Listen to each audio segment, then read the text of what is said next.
Balade Psy, le podcast qui vous permet d'explorer votre monde intérieur. Je suis Dimitri Kakouros, médecin psychiatre, formé en thérapie comportementale et cognitive, ainsi qu'à l'hypnose ericksonienne, et auteur du livre « Manuel pour se libérer de l'emprise du stress », publié aux éditions Erol.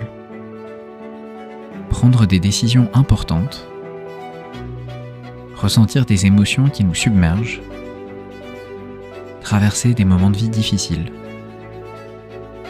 gérer ses relations avec les autres, sont autant de défis qui traversent notre quotidien et nous laissent parfois démunis. Dans ce podcast, je vous propose de partager mon expérience de thérapeute et de prendre de la hauteur sur ces différents sentiers. Bonne balade! Aujourd'hui, je souhaitais vous parler de la gentillesse. Pourquoi ? Parce que c'est un problème récurrent concernant des problèmes relationnels et qui peut se manifester, à mon sens, par de multiples questions et puis surtout un certain nombre de ruminations. Est-ce que je suis trop gentil ? Est-ce qu'il faut que je sois toujours gentil ? Est-ce que je suis authentique lorsque je suis gentil ? Est-ce que lorsque je refuse, ou lorsque je ne suis pas d'accord, je deviens pour autant malveillant ? Tout cela peut avoir pour conséquence de se sentir bloqué dans un rôle, de finir par ne plus exprimer ses besoins et ses envies. Mais finalement, jusqu'à quel point ? C'est ce qu'on va voir aujourd'hui. Déjà, pour commencer, être gentil, ça veut dire quoi finalement ? Lorsque vous laissez passer quelqu'un dans la rue, vous êtes poli, vous faites donc part d'une certaine gentillesse. Mais est-ce que vous en diriez autant lorsque vous ne vous mettez pas en avant lors d'une réunion ou lorsque vous n'exprimez pas un désaccord avec un proche ? Pourtant, d'une certaine manière, lorsque vous agissez ainsi, vous allez dans le sens de la personne. Et vous êtes donc de fait gentil envers lui ou envers elle. La différence ne vient donc pas de l'autre, mais plutôt de vous. Lorsque vous laissez passer quelqu'un dans la rue, vous ne vous oubliez pas en fait, ou peu en tout cas. Alors que lorsque vous n'exprimez pas votre avis, vous acceptez indirectement de vous invisibiliser, de disparaître, au moins temporairement. Une première piste serait donc de dire que la gentillesse comporterait un premier point important. Lorsqu'elle est dirigée vers quelqu'un sans s'oublier, elle peut avoir du sens. Lorsqu'elle est dirigée vers quelqu'un en s'oubliant, elle peut devenir délétère. Mais si nous allons finalement un petit peu plus loin, peut-être vous est-il déjà arrivé de ne pas oser changer de baguette, alors qu'elle n'était pas assez cuite ou trop cuite, ou cuite comme vous le souhaitiez en tout cas. Ou alors réclamer au serveur lorsque vous commandez un plat que finalement il n'est pas bon, ou qu'il n'est pas comme il vous convient, et de faire la remarque. Dans ce cas, par quoi est guidée cette gentillesse ? En pratique, si on est honnête, elle est guidée par des sensations désagréables. C'est-à-dire qu'elle est guidée par la peur, peut-être, de déranger, de prendre de la place, voire même peut-être un peu de culpabilité. Elle peut d'ailleurs se manifester par la suite par un ensemble de pensées qu'on a tous testées, je pense. Non, mais le serveur est très occupé. Ou finalement, si la baguette elle est pas assez cuite ou elle est trop cuite, c'est pas si grave. Alors que lorsque vous faites preuve de gentillesse en aidant un proche en difficulté, par exemple, ou en l'aidant pour un déménagement, qu'est-ce qui vous guide réellement dans ce cas-là ? Et de la même manière, si on est honnête, ce qui vous guide, c'est souvent une valeur. Peut-être l'amitié, peut-être la famille, l'aide au prochain ou encore le partage. En fait, vous vous orientez naturellement dans le second cas vers un chemin qui est de l'ordre de l'épanouissement et qui va venir vous rajouter quelque chose à vos ressentis. En l'occurrence, cela va apporter de la joie ou de la fierté. Ce que je veux dire par là, c'est que lorsque vous êtes réellement gentil, vous n'êtes pas en train de fuir une émotion désagréable, telle que de la peur ou de la honte, mais vous vous dirigez au contraire vers quelque chose qui a du sens pour vous. Et à cela peut venir maintenant une autre question. D'où ça vient finalement la gentillesse ? Si nous restons sur la gentillesse réelle, la gentillesse qu'on vient d'évoquer, c'est-à-dire celle que l'on effectue plutôt par épanouissement, par valeur, par attention à l'autre, et non par peur, par honte ou par culpabilité, cette gentillesse, elle a de multiples origines. Tout d'abord, nous devons forcément mettre en avant des éléments éducatifs. Oui, c'est pas un secret, on n'a pas tous été éduqués de la même manière, notamment sur l'attention aux autres, à leurs besoins et à y prendre du plaisir.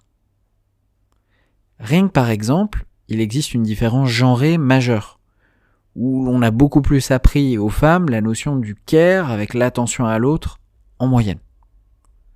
Mais à cela vient s'ajouter forcément des différentes expériences vécues. Imaginez par exemple que vous soyez gentil avec un collègue, que vous lui rendiez un service, et que, par la suite, ce dernier dit de mauvaises paroles sur vous derrière votre dos. Peut-être que vous allez en déduire que bon, la gentillesse c'est sympa, mais ça suffit à un moment. Et que même vous allez peut-être être tenté de le généraliser. Là, ça suffit d'être gentil, sans en rester uniquement à cet exemple particulier.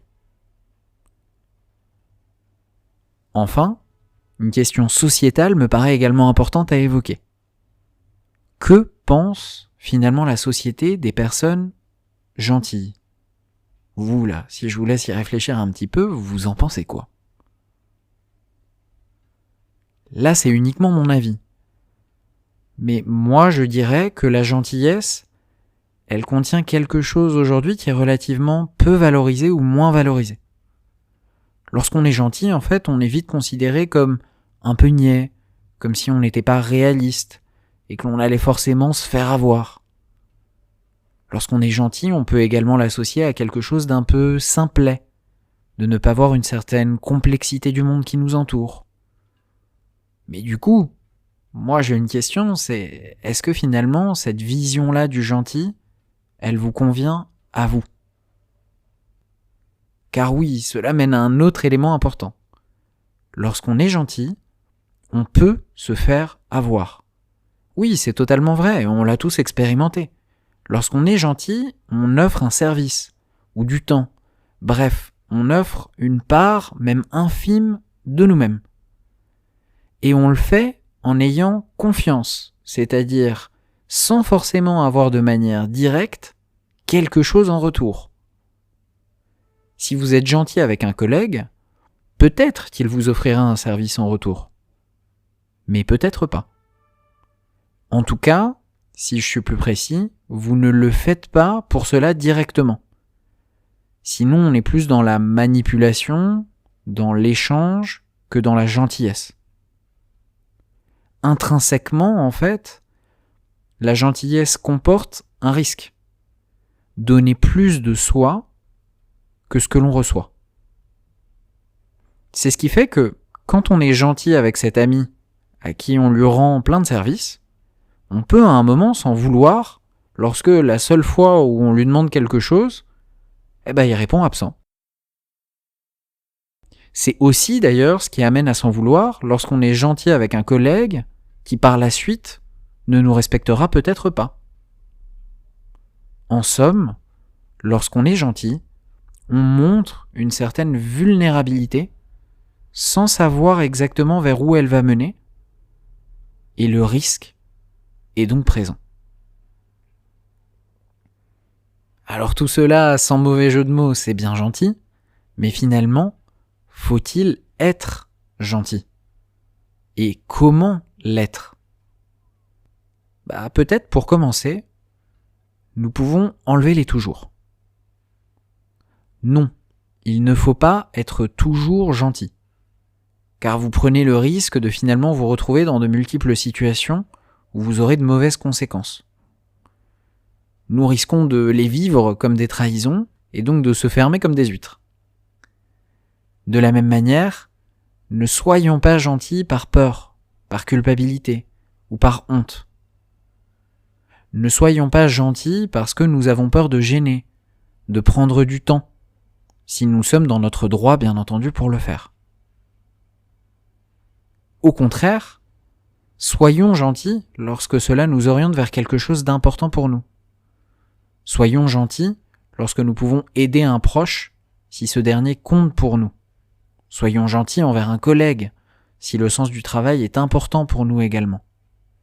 Bref, vous l'aurez compris, il s'agit d'un équilibre à avoir au cas par cas, où la gentillesse peut à la fois venir vous emplir de joie et de fierté, comme vous mettre dans un état de culpabilité et de honte. C'est une sorte de curseur à tester et à manier au quotidien. Et c'est là que l'on en arrive au dernier point important. Ce n'est pas parce qu'on est gentil, que l'on prend même la bonne décision, que finalement, on ne sera pas fatigué à la fin. Je donne un petit exemple pour être plus clair. Peut-être que vous allez être gentil en rendant un service à un ami, parce qu'il compte pour vous, et être gentil envers un de vos enfants en l'emmenant à un anniversaire. Dans ce contexte, comme on a vu, vous l'êtes à bon escient.